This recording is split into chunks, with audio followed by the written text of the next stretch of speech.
My Life. By Shaun Waite. Chapter 1. Early Childhood, The First Memories. June 13, 1979, is a date I was born into the world. As I grew, I will never forget, though I was very young at the time.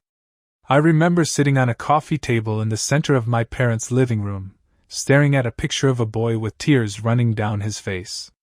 It was strange. Even at that age, I sensed that something inside me was different. A small emptiness lingered in my heart, a feeling I didn't yet have the words to describe. My parents moved around in the background, absorbed in their own routines. My sisters were playing with toys, laughing and chattering, completely unaware of the quiet storm inside me. I looked at my mother's face and thought about how beautiful she was. She handed me rusks, biscuit-like treats I had never tasted before, and I remember feeling comforted by their simple sweetness. Blondie's Heart of Glass played softly somewhere in the background, mixing with the household sounds. My father's movements in the kitchen, the laughter of my sisters, the clinking of dishes. Our home was filled with brown furniture and ornaments, each corner telling a story of family life.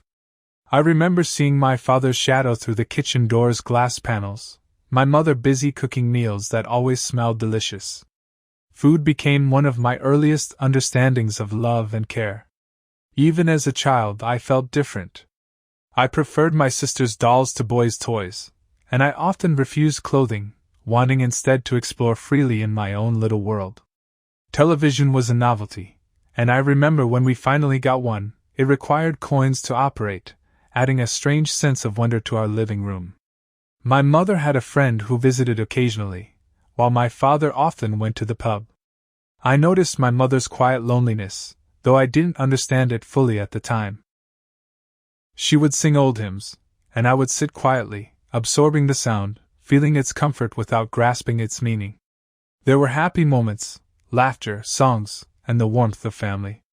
But there were also times of hurt, moments I would later understand shaped the core of who I became. Despite it all, I loved my parents equally, fiercely, and without question. Chapter 2. Family Separation. Life as a child was a mixture of love, confusion, and occasional sadness. I remember the smell of stew with dumplings, the taste of apple pies from our neighbors' gardens, and the sound of ABBA on the radio. These simple joys were constant, grounding me even as life around me sometimes felt unpredictable. When my parents separated, I was about 4 years old. I didn't understand why or what it meant. I only knew that our family was no longer living together. My mother remarried, and my father also found someone he loved. Both made lives that brought happiness and care into our lives, and I realized later that I had 4 parents who loved me in their own ways. I felt lucky, even if the constant movement between homes confused me as a child. Some of my earliest outdoor memories include sledding with my mother on a freezing winter day. I remember a red plastic sledge, my mom struggling to pull us up a hill past Collie Crescent and a graveyard. Her love and dedication were evident even in the cold, snow-covered streets. My father, too, created joyful memories, building a snowman in a nearby field, bringing laughter and warmth into our winter days. Even with the separation, both my parents remained loving and attentive. My stepfather Shaun taught us rules and life lessons, while my stepmother Linda brought warmth, meals, and care when we stayed with our dad. I learned early on that love can come in many forms, and that family can expand in ways that feel complicated yet comforting. Chapter 3. School Days and Bullying.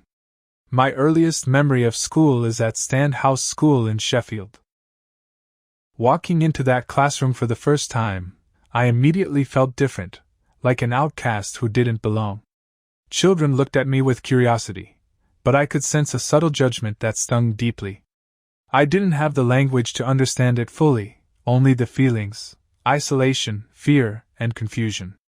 Bullying became a constant in my life. I remember a day when a girl teased me so much that I picked up a pair of scissors and, in a moment of desperation, tried to defend myself. My parents came to the school and stood by me, offering protection and comfort, but the underlying feelings of being unwanted persisted. We moved houses often, seeking better living situations. My mother worked tirelessly to give us a home, and each new house brought a fresh start, but also new schools, new classmates, and new challenges. I remember the joy of moving to Vikinglia Drive, where my mother's happiness radiated in every corner of the house. I secretly recorded her singing with my sister on a cassette player, proud of their voices and dreaming of her becoming a famous singer. The music, the laughter, and the love filled my home, even as the outside world felt harsh and unwelcoming. I also remember the shame and embarrassment of bedwetting, a problem that persisted until I was 15. Though my therapist later suggested it might have been trauma, I knew that my parents loved me and that it was not laziness. Still, the fear of being judged by classmates was overwhelming. Free school meals became both a lifeline and a source of teasing. I would line up eagerly, only to be pushed to the back and mocked by other children. Yet even in those moments, I prayed silently, thanking God for the food, for protection, and for the love of my family. Chapter 4: Childhood Mischief and Money-Making Adventures. As children, my brother and I were always looking for ways to make money. One of our earliest schemes involved stealing rose petals from neighbors' gardens to make homemade perfume. We would leave the petals in water for days, then sell the concoction from a stall in our front yard. It never smelled pleasant, but the act of selling it brought laughter and a sense of accomplishment. We also created fake sponsor forms, asking neighbors for donations for walks we hadn't done. Halloween was another adventure, dressing up in bin liners, using our mother's makeup to frighten others, and collecting sweets and coins. Washing cars and running small errands became a way to contribute and feel independent. These memories of mischief, creativity, and partnership with my brother remain among my happiest childhood moments.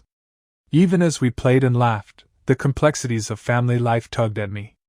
Moving between my mother's house and my father's house caused constant emotional strain. Leaving one parent to be with the other was heartbreaking. I remember my brother crying as I left for my father's home at 15. I felt guilty, torn, and powerless, yet I understood that life required these difficult transitions. Over time, I realized that having two homes, two sets of parents, was a rare gift, and I felt blessed despite the emotional upheaval. Chapter 5: Trauma and Survival. Life, however, was not without darkness. At one point, I encountered people who violated my trust and harmed me. I was forced into sexual acts by neighbors, leaving me terrified, ashamed, and broken inside. I didn't tell anyone for a long time, fearing disbelief and further harm. These experiences shook me to my core and shaped my approach to trust, safety, and human connection. Later, I was attacked by a murderer in Sheffield, someone who had already harmed others. The fear, the secrecy, and the trauma of this experience stayed with me for years. I buried it deep, trying to live as if it never happened. Over time, therapy and support allowed me to begin the process of healing, though the scars remained. These dark experiences eventually prompted me to leave Sheffield for Manchester, seeking safety, independence, and a fresh start. The transition was difficult, leaving behind family, friends, and familiar places. Yet, it was a pivotal moment, a step toward reclaiming my life and rebuilding my identity beyond the shadow of trauma. Chapter 6: Early Adulthood and Independence. After leaving Sheffield for Manchester, I embarked on a journey of independence. It was thrilling but terrifying. Suddenly, I had to navigate life completely on my own. I found my own home, learned to manage responsibilities, and discovered what it meant to truly survive. This period was a mix of freedom and loneliness. My parents were far away, and though I was determined to make a life for myself, the isolation sometimes felt unbearable. I started a job, met new people, and slowly built a network of friends. Among them was Jonathan, a kind soul who became a companion for nearly 10 years. Though our relationship was complicated, we shared laughter, adventures, and memories that will stay with me forever. I cared for him deeply, though not romantically, seeing him more as a brother than a partner. When our paths diverged, I respected his journey and wished him happiness, even as I carried my own heartache. During these years, I also experienced heartbreak in another way. I met someone online who seemed perfect, offering love and dreams of marriage. I trusted completely, giving my heart and resources. But the truth emerged slowly. He was married, and all his promises were lies. The betrayal was devastating, leaving me feeling used, broken, and wary of ever trusting again. It took immense effort to rebuild my sense of self, to forgive myself for believing in love, and to continue moving forward. Chapter 7: Life in Lockdown. Then came the COVID-19 pandemic. Lockdown was unlike anything I had ever experienced. Confined to my home for over a year, I was cut off from family, friends, and the routines that gave life structure. My cats, Toby and Dusty, became my lifeline. Their presence brought comfort and companionship during moments when despair felt overwhelming. During lockdown, I faced deep depression and anxiety. There were moments I feared I would not survive, moments when I contemplated ending my life. The isolation was crushing, and everyday tasks felt impossible. When the restrictions finally eased, I reunited with my father and sister. Their presence felt miraculous, a lifeline that reminded me I was not alone, that I had survived. The experience reshaped my perspective, teaching me resilience and the immeasurable value of family and connection. Chapter 8: Love, Loss, and Relationships. After the chaos of lockdown and the betrayal I had experienced earlier in life, I continued seeking meaningful connection. I met people who brought joy and inspiration, including Danielle Valentine, a friend and coworker who profoundly impacted my life. Danielle, tragically taken from this world at just 21 due to a heart condition, remains in my heart as an enduring source of strength and love. Her memory continues to inspire me to live fully, to cherish every relationship, and to embrace life despite its fragility. Later, I turned to music as a way of expressing my emotions and healing my soul. Music became a sanctuary, a form of therapy, and a medium for storytelling. I created an album, Upside Down Heaven, pouring my experiences, grief, love, and hope into every lyric and melody. Collaborating with vocalists and producers, I felt a profound sense of accomplishment and connection to something greater than myself. Music reminded me of the beauty of life, even amid trauma and loss. Chapter 9: Finding Love Across Distance. In recent years, I met someone extraordinary online, Vincent, who prefers to be called Kyle. Despite living thousands of miles apart in the Philippines, our bond has been unbreakable. We spend hours on video calls, celebrate birthdays and holidays together, and support each other through life's challenges. Our love transcends distance and conventional understanding, proving to me that connection and devotion are not limited by geography.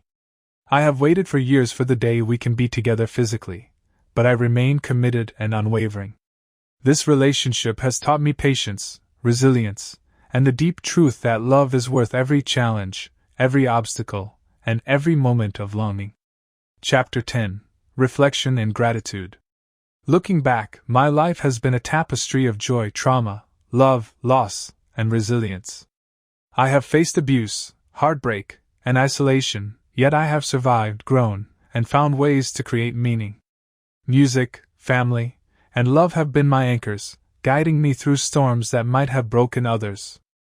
I am proud of my journey, of the person I have become, and of the relationships that sustain me. Though imperfect and flawed, I know my heart is full of love, compassion, and gratitude. I have learned that life is not about perfection, but about courage, connection, and the courage to keep going, even when the world feels heavy. Epilogue: A Life Remembered. I write this book not only to preserve my memories but to share my story with those who might feel alone, unloved, or broken. Life can be cruel, but it can also be beautiful. Every struggle, every heartbreak, and every triumph has shaped me into the person I am today. I hope that my story inspires others to hold on, to find strength in adversity, and to cherish the love that surrounds them. My life is far from ordinary, but it is mine, full of lessons, love, and memories that will last forever.